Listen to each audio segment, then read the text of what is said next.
wide.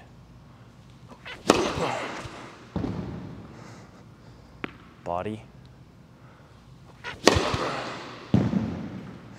T. Wide. Today I'm going to show you how to fix your serve. A lot of tennis players suffer from an internal disease known as double faulting. Today I'm going to show you a few things that could cure you of this illness. The first thing we need to do is establish a proper service stance. You're going to get up on your toes and what I call sideways on a skateboard. We don't really want the foot too far back behind the front foot or too wide. Your feet should be in line. If anything, the back foot can be slightly behind, but I have my feet almost perfectly in line. Like I said, feet sideways on a skateboard. Now what you're going to do is lean over your front foot and get up on your toes with both feet, okay? You should be nice and loose and relaxed. Your arms are just down here, and at this point you would be doing your routine, which is maybe bouncing the ball a few times or whatever makes you comfortable, really gets you in the zone. So now what you're going to want to do is rock back and shift your body weight from your front foot to your back foot. My heels are still elevated and you do not want them to touch the ground, okay? On your toes. And now we're going to do what I call a letter Y. I'm going to get into this position and I'm going to load and get ready to hit. But a lot of people at this point will go like this. They'll move the arms without making a coil with their hips and their chest and their shoulders. Watch me. I could go like this and then bend, or I can make it all one motion and it'll be boom. And now we're locked and loaded. This is what I call the ATP trophy position. If you see the angle of my shoulders, this is called shoulder over shoulder. And we're like this, boom. The front shoulder is higher than the back shoulder, and when we go to swing, the shoulders are gonna flip. We'll get to that in a second though. So we've got this position here, boom. The tip of your racket should be pointing up at the ball. You should have your back not all the way to the net. Maybe this would be too much of a turn, just like right here. It should be to the side. A lot of people though, they're actually too open, so make sure you're coiling enough. You could be losing out on a lot of potential power.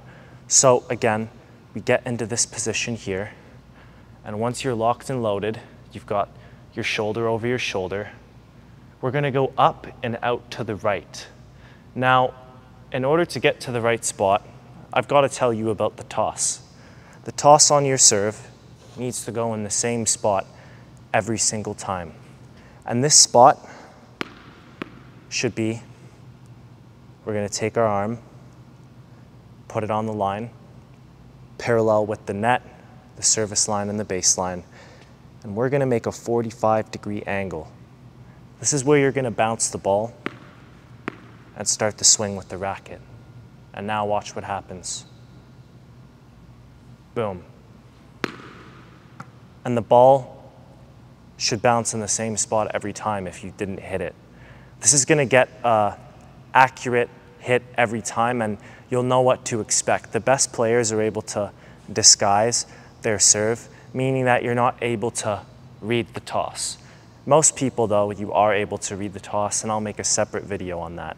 But let's get back to what we were talking about. In order to have a good toss as a right-handed player, it needs to be at a 45-degree angle to the right of your head, about 2 to 3 feet above your head every time. Now, you're gonna have to practice this a lot. This is the most important part of the serve. If you do everything else that I say correctly, but your toss is not good, you're gonna miss your serve every single time. You could be the best server and still you'll lose to Joe Schmo if you don't just get the toss right, okay? Watch again. Boom. I'm gonna give you one tip right now. Don't hold the ball in your palm, because if you do, it's gonna roll off to the side every time, or it's gonna roll behind your head. Instead, get it in your fingertips, okay? Be loose and relaxed and just practice like this, up. Let go of the ball at shoulder height and make sure you stop the arm at the top. Don't go like that. For me, I could do whatever I want with my arm. It'll probably go in the same spot because I've maybe served over 100,000 times in my life, probably more. So get this down pat. Now another thing, watch my rhythm. When I go to hit the ball, it's one motion. I've tossed and I've coiled at the same time. A lot of people, they'll coil first and then toss, then bend. You're not gonna get your maximum energy out of this. It's gotta be 1, 2. It's a 2-part swing. That was a pretty good serve. Now I'm gonna show you what to do after you've tossed properly. You're gonna go, boom. Your strings at this point should be facing towards the box. If you've got the right grip, that's how you know if your serve grip is optimal. You shouldn't have to force the racket to the box. On the deuce side, it should be pointing there already. If you can see the angle of my racket, I hope it's not cut off, I'm pretty tall, but it's pointing towards the box, so I don't have to force my arm. You definitely shouldn't be serving with a pancake grip. I hope you've made it this far in this video and have realized that. But it's okay. You know, if you are serving with a pancake grip, it's fine. It's not too late. Just take your strings and twist them towards the box. This is your serve grip, okay? Now, at the contact point, we are going to pronate and do what I call check the time. If I was wearing a Rolex, which I'm not, don't have that much money, I'd be able to see it right now. And we turn out the racket and we swing out to the right away from our body and relax down here. Again, contact point, pronate outwards, okay? And this is gonna help you get over the ball and brush over it and keep it down, okay? Now, when we swing, we also need to do what I was talking about earlier, the shoulder flip, boom. So the angle of my shoulders, boom, it's gonna go like this when I hit.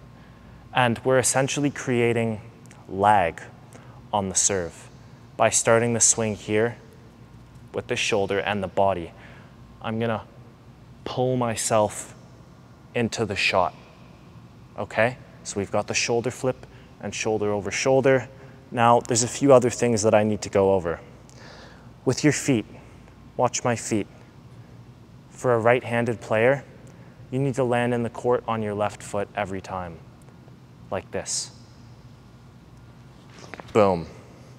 Because what this is going to allow you to do is fully turn into it and not land off balance, and it's also going to help you stay sideways. You also don't want to collapse your chest too early.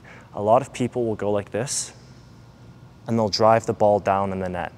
So maybe their toss was bad, but it could just be actually the position of your chest.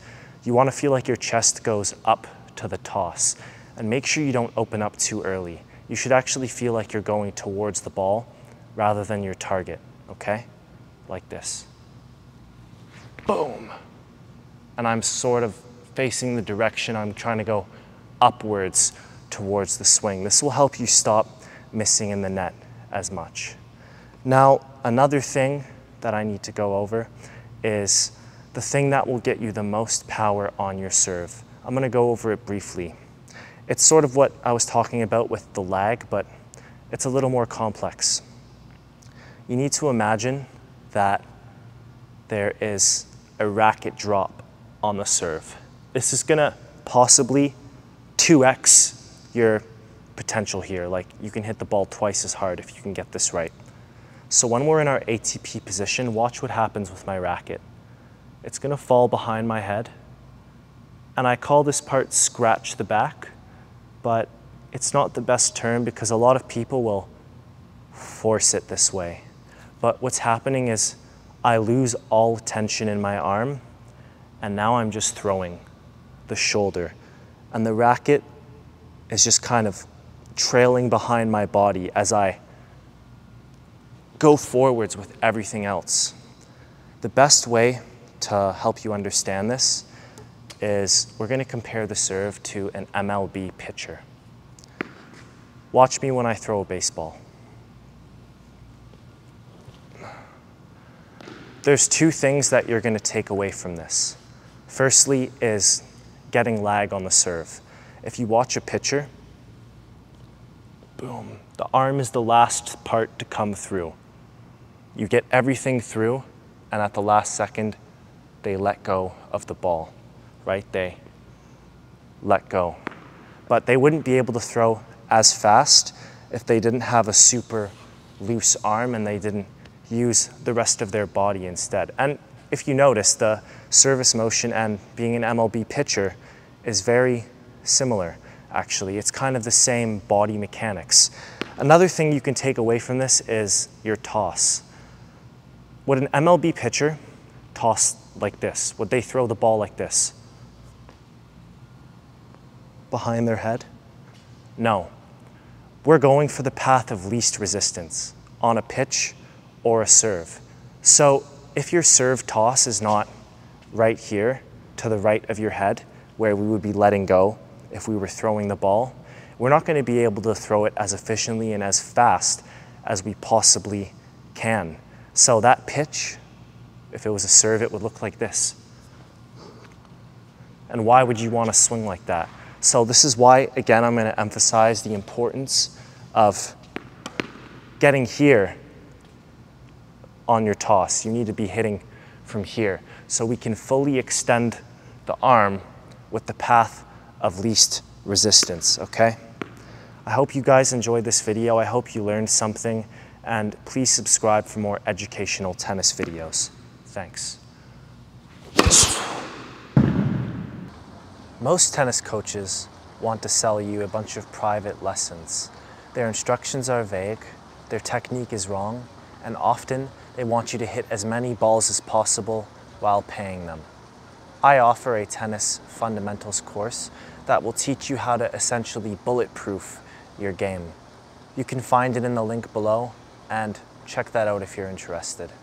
I also do professional shot analysis, and you can reach me at this email if you would like a 24-hour turnaround with an on-court video response where I will diagnose what you're doing wrong, I will demonstrate your mistakes, I will correct them for you, and we will also follow up with a video call. Ciao.